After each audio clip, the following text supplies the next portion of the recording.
Hello everyone, मैं Dinesh Kumar Yadav, assistant professor degree college Jagannathpur, department of economics.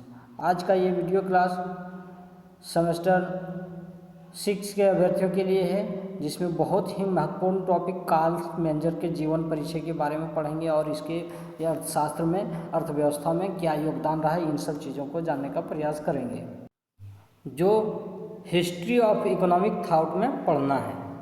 तो आइए जानते हैं कार्ल मेंजर का सबसे पहले इसका जीवन परिचय। कार्ल मेंजर वीजर एवं वाम वॉकर्स जो रहे वो तीनों ही ऑस्ट्रेलियन संप्रदाय के एक संस्थापक सदस्य के रूप में थे।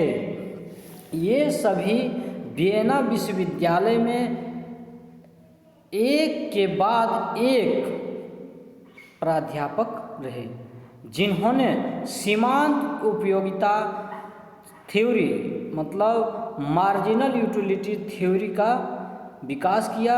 कार्ल मेंजर ऑस्ट्रेलियन संप्रदाय के संस्थापक सदस्य के रूप में थे। इनका जन्म 1840 ईस्वी में गैलिसिया के एक धनी परिवार में हुआ था। मेंजर शिक्षोपरांत ऑस्ट्रेलिया की जनपद सेवा में प्रवेश किए। थोड़े ही दिन बाद उसने अर्थशास्त्र के अध्ययन करने में बहुत रुचि दिखाने लगे और वे अर्थशास्त्र के अध्ययन में रम गए। उसकी पुस्तक प्रिंसिपल ऑफ इकोनॉमी का प्रकाशन सन 1871 ईस्वी में हुई और सन 1872 ईस्वी में उसकी नियुक्ति प्रोफेसर के पद पर हुई। इस पद पर वे 30 वर्ष तक विराजमान रहे और 1877 से 78 तक वह राजकुमार एडोल्फ यानी कि प्रिंस एडोल्फ का शिक्षक भी रहा। राजकुमार के साथ उसने इंग्लैंड, फ्रांस तथा स्विट्जरलैंड का भ्रमण भी किए। स्वदेश लौटने पर राजनीतिक अर्थशास्त्र के विभागाध्यक्ष के पद पर आसीन हुए। 1900 ईस्वी में ऑस्ट्रेलिया के संसद का सदस्य चुना गया और 1903 में आचार्य पद पर से वे अवकाश ग्रहण करने के बाद अपनी पूरी शक्ति लेखन एवं शोध में लगा दी। मेंजर की निम्नलिखित रचनाएं थी। तो इन्होंने 1871 में प्रिंसिपल ऑफ इकोनॉमिक्स यानी कि फाउंडेशन ऑफ इकोनॉमिक थ्योरी का प्रकाशन इन्होंने किए। उन्होंने 1883 ईस्वी में मेथड ऑफ सोशल साइंस का प्रकाशन किए। साथ ही उन्होंने 84 में फिर लगातार 83 के बाद 84 में उन्होंने error of historian in German economy का प्रकाशन किए और फिर वे 1888 में on the theory of capital नामक पुस्तक का प्रकाशन किए। ये इनके जीवन से रिलेटेड 4 महान अर्थशास्त्र से संबंधित ग्रंथ रहे। इसमें इन्होंने अर्थशास्त्र के विभिन्न सिद्धांतों में अपना योगदान दिया। व्यक्तिपरक या हमवादी विचार 2 वर्गों में विभक्त हुआ। अगर देखा जाए कि उस टाइम जो ऑस्ट्रेलियन संप्रदाय के जो अर्थशास्त्री रहे, उनका विभाजन जो हुआ वो एक व्यक्तिपरक एवं दूसरा हमवादी विचार 2 वर्गों में विभक्त हुआ। एक गणितवादी विचारधारा और दूसरा मनोवैज्ञानिक या ऑस्ट्रेलियन धारा पर इसे विभाजित किया गया। वर्गीकरण के संबंध में विद्वानों की एक राय नहीं रही थी। अलेक्जेंडर ग्रे के अनुसार पूरी हमवादी विचारधारा ही ऑस्ट्रेलियन संप्रदाय है। इस संप्रदाय के अर्थशास्त्री रहे वालरस, मतलब किसका, ऑस्ट्रेलियन संप्रदाय के कौन रहे, वालरस। दूसरा रहे जेवेंस, तीसरा रहे मेंजर, चौथा वीजर,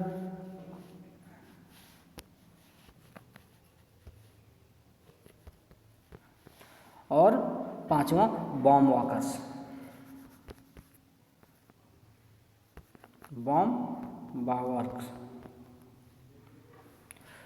बावर्क, ये सब अर्थशास्त्री ऑस्ट्रेलियन संप्रदाय के रहे। उन्होंने गणितवादी एवं मनोवैज्ञानिक दो वर्गों में विभक्त नहीं किया, सभी को ऑस्ट्रेलियन संप्रदाय कहा। किसने? अलेक्जेंडर ग्रे ने। किसने? अलेक्जेंडर ग्रे ने।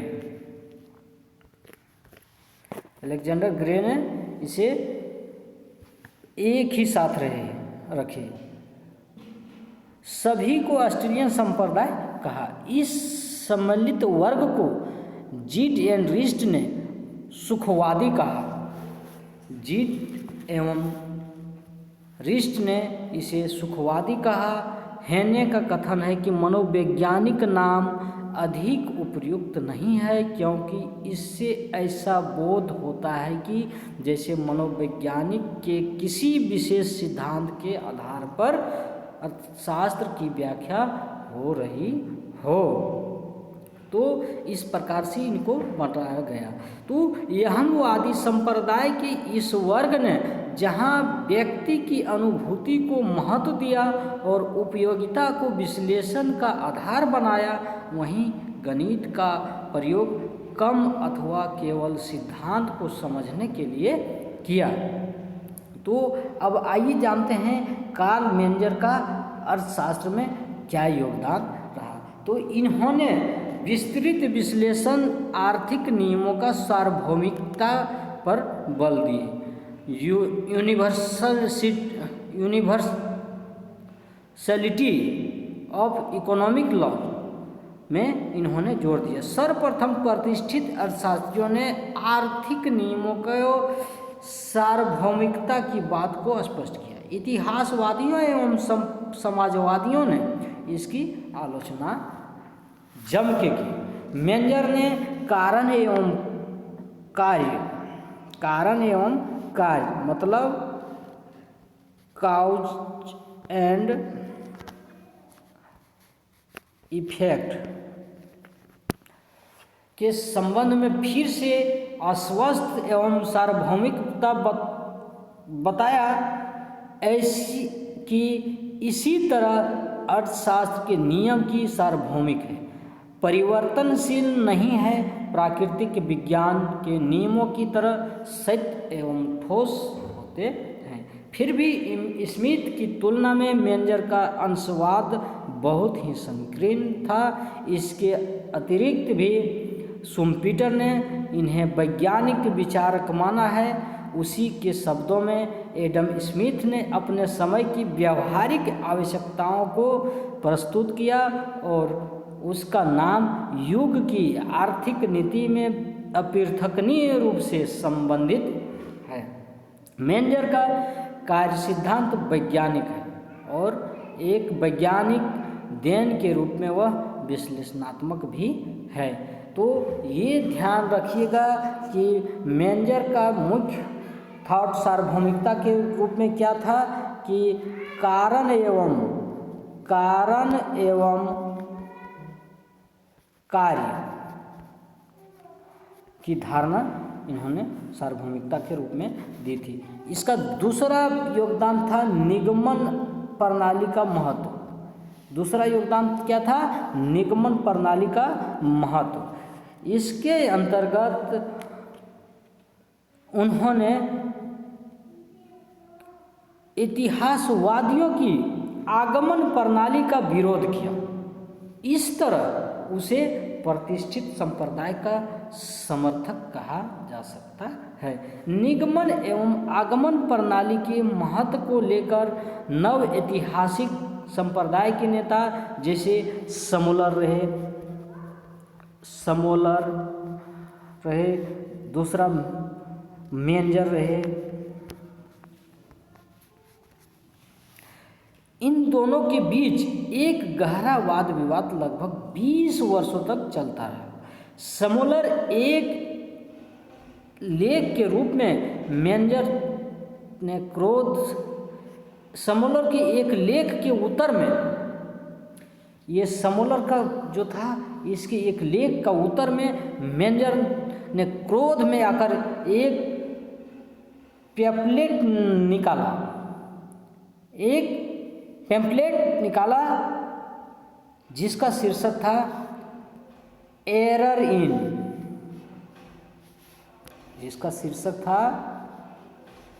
एरर्स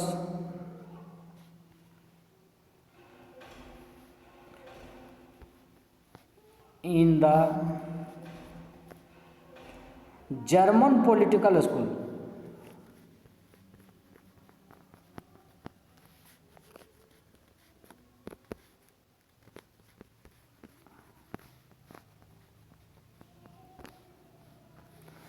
जर्मन पॉलिटिकल स्कूल शीर्षक था। इसमें उसमें सैद्धांतिक विश्लेषण तथा पुरानी निगमन प्रणाली का समर्थन किया और बताया कि ऐतिहासिक अनुसंधानों का भी महत्व होता है। दोनों के बीच का वाद विवाद ऑस्ट्रेलियन संप्रदाय का महत्व बढ़ा दिया। विवाद इस तथ्य के साथ समाप्त हुआ कि अर्थशास्त्र के अध्ययन के लिए दोनों ही प्रणाली निगमन एवं आगमन की सहायता आवश्यक है। मतलब समोलर के विरोधाभास में इन्होंने निगमन प्रणाली का ये किया, तो इस प्रकार से दोनों वाद विवाद से स्पष्ट हो पाया कि निगमन एवं आगमन प्रणाली की सहायता की आवश्यकता है अर्थशास्त्र के अध्ययन में। अगला इसका पॉइंट था वस्तुओं का वर्गीकरण। मेंजर वस्तुओं का वर्गीकरण उसकी उपयोगिता एवं आवश्यकता की तीव्रता के आधार पर किया। अर्थशास्त्र के अंतर्गत वस्तु की श्रेणी में आने के लिए वस्तु में निम्नलिखित गुणों का होना आवश्यक है। वे गुण कौन कौन से हैं? तो गुण पहला है वस्तु मनुष्य की आवश्यकताओं की पूर्ति करती हो। मतलब नीड्स जो है, नीड्स की को पूर्ति करती हो। कौन? वस्तु जो है वह मनुष्य की नीड्स को पूर्ति करता हो। दूसरा क्या है? आवश्यकताओं का होना जरूरी है और आवश्यक है कि नीड्स की आवश्यकता आवश्यक है। उसके बाद तीसरा इन्होंने बतलाया कि लोगों में उसकी पूर्ति का ज्ञान होना चाहिए। इनकी जो वस्तु जो होगा यानी कि गुड्स जो है उसका पूर्ति का ज्ञान लोगों में होना चाहिए। और चौथा पॉइंट इन्होंने बतलाया कि उसे आवश्यकता की पूर्ति के लिए प्रयोग में लाया जा सके। ये वस्तु के वर्गीकरण में इन्होंने बतलाया। इनके अनुसार वस्तु की उपयोगिता एवं आवश्यकता के बीच का संबंध ही आर्थिक क्रिया को जन्म देता है। मतलब उपयोगिता एवं आवश्यकता के बीच संबंध ही आर्थिक क्रिया को जन्म देता है। मेंजर प्रस्तुत विश्लेषण के आधार पर वस्तुओं को निम्नलिखित क्रम में रखा। प्रथम मतलब पहला में रखा रोटी को, दूसरा क्रम में इन्होंने रखा आटा को, तीसरा क्रम में इन्होंने रखा गेहूं को,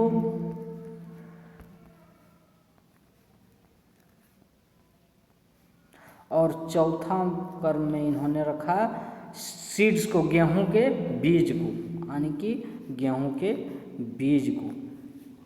ये चार कर्म इन्होंने दिए। इनके अनुसार प्रथम कर्म की वस्तु से आवश्यकता की पूर्ति होती है। देखिए प्रथम कर्म जो है रोटी से आवश्यकता की पूर्ति होती है। देख लीजिए प्रथम कर्म जो है इससे रोटी की से क्या होता है? आवश्यकता की पूर्ति होती है। द्वितीय श्रेणी की आर्थिक वस्तुएं वे हैं जो प्रथम श्रेणी की वस्तुओं का निर्माण करता है, यानी कि आटे से निर्माण होता है प्रथम श्रेणी का। द्वितीय श्रेणी में वे वस्तु को रखे हैं जिनसे क्या होता है? प्रथम श्रेणी का निर्माण होता है। तृतीय में उनका रखा है जिससे द्वितीय का निर्माण होता है। देख लीजिए द्वितीय मतलब गेहूं से आटा का निर्माण होता है। गेहूं से ही ना आटा बनता है, गेहूं पिसा करके हम आटा बना लेते हैं। और तृतीय से चतुर्थ से तृतीय की आवश्यकता की पूर्ति होती है। यानी कि बीज जब रहेगा तभी हम गेहूँ बोकर और गेहूँ प्राप्त कर सकते हैं। गेहूँ का बीज से हम गेहूँ प्राप्त करते हैं। तो इस प्रकार से कह सकते हैं हम कि बीज से गेहूँ, गेहूँ से आटा, आटा से रोटी। तो ये पहला दूसरा से आवश्यकता पूर्ति होता है और तीसरा से दूसरा की आवश्यकता पूर्ति होता है, तीसरा से चौथा से तीसरा की आवश्यकता की पूर्ति होता है। यहाँ पर ध्यान रखने योग्य बात है कि चतुर्थ कर्म की वस्तु जैसे गेहूँ का बीज ऊपर की सभी वस्तुओं का आधार है। ये ऊपर जितने वस्तु है सभी का आधार क्या है? गेहूँ, बीज ही है, बीज ही है। इस और स्पष्ट कर सकते हैं कि बीज नहीं तो गेहूं की उपज नहीं हो सकती है। इसी प्रकार गेहूं के बिना आटा की कल्पना नहीं की जा सकती, आटा के बिना रोटी की कल्पना नहीं की जा सकती है। तो इन्होंने वस्तुओं को इस प्रकार से विभाजित करने का प्रयास किया। उसके बाद इनका अगला पॉइंट है मूल्य का सिद्धांत।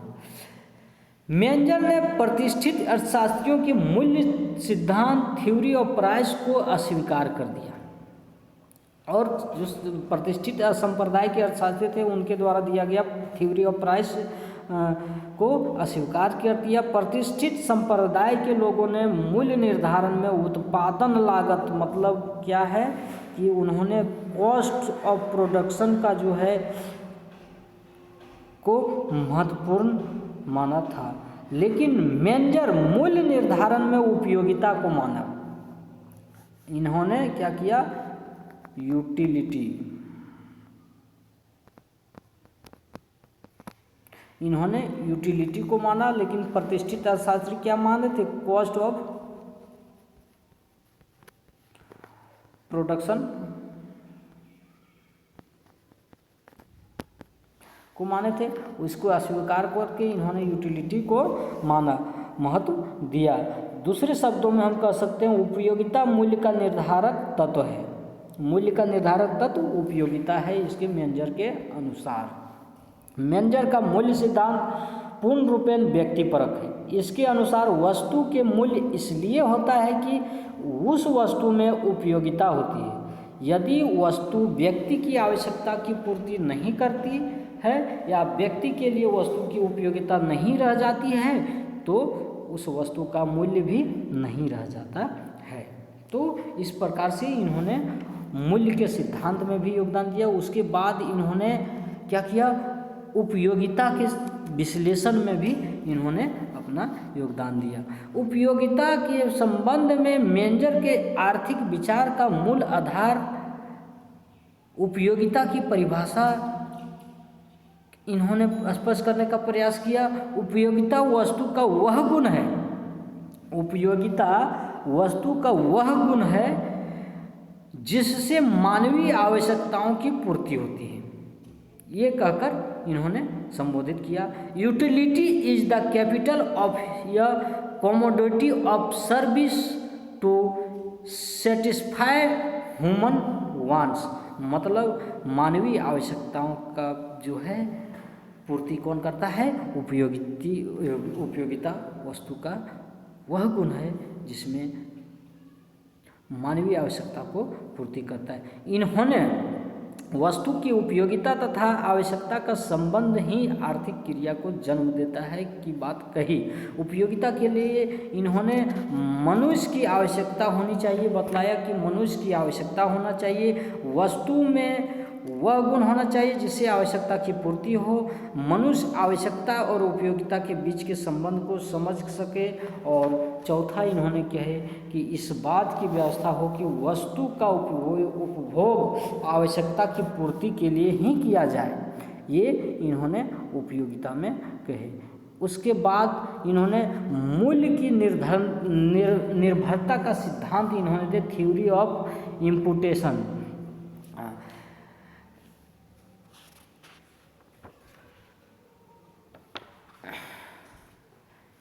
इसके अंतर्गत इन्होंने थ्योरी ऑफ प्राइस के जगह में यूटिलिटी नामक प्रयोग किया। कॉस्ट ऑफ प्रोडक्शन की जगह में इन्होंने उपयोगिता को माना, यानी कि मूल्य के निर्धारण का सिद्धांत में इन्होंने कहा कि मूल्य का निर्धारण तभी होगा जब उसकी उपयोगिता, वस्तु की जो उपयोगिता होगी उसके अनुसार मूल्य का निर्धारण होगा। यानी कि कहने का मतलब ये हुआ कि मूल्य जो है, मूल्य का निर्धारण या जो निर्भरता है वह किस पर करता है, वह उसकी वस्तु की उपयोगिता पर। वस्तु की उपयोगिता जो जिस प्रकार से वस्तु की उपयोगिता होगा उसके अनुसार मूल्य निर्भर करेगा। तो ये बात, उसके बाद उन्होंने बतलाया कि विनिमय का सिद्धांत भी इन्होंने, अगला पॉइंट क्या है, विनिमय का सिद्धांत का प्रतिपादन भी इन्होंने किया, इसमें भी अपना योगदान दिया। तो इन्होंने बताया कि विनिमय की कुछ शर्त होती है, इन शर्तों की उपस्थिति में विनिमय संभव हो पाता है। विनिमय व्यक्ति अपने हित में करता है अथवा अपनी आवश्यकताओं की पूर्ति के लिए करता है। मेंजर के अनुसार विनिमय कैसे संभव होता है, आइए हम देखते हैं इसे 4 पॉइंटों से। पहला है विनिमय करता, पहला क्या है, विनिमय करता अपनी वस्तुओं का मूल्य विपरीत दिशा में आके अपनी वस्तु का मूल्य दूसरे के पास की वस्तु के मूल्य से कम समझे। मतलब कि कहने का मतलब है कि दूसरे से कंपेयर करके अपनी वस्तु को वेटेज कम दे, उसका मूल्य कम दे। दूसरा बात इन्होंने बतलाए कि उभय पक्ष को जानकारी होनी चाहिए कौन सी वस्तु कहाँ उपलब्ध है। मतलब जो मार्केट में लोग उपलब्ध हैं उनको स्पष्ट पता होना चाहिए कि कौन सी वस्तु कहाँ से उपलब्ध हो पाएगा। तीसरा पॉइंट इन्होंने बतलाए कि विनिमय का पूर्ण अधिकार विनिमयकर्ता का होना चाहिए, विनिमयकर्ता को ही होना चाहिए, अधिकार होना, पूर्ण अधिकार होना चाहिए विनिमय का। उसके बाद इन्होंने चौथा बतलाया कि विनिमय से प्राप्त लाभ विनिमय करने के त्याग या लागत से अधिक होना चाहिए। आइए देखते हैं एक थोड़ा सा एग्जाम्पल में।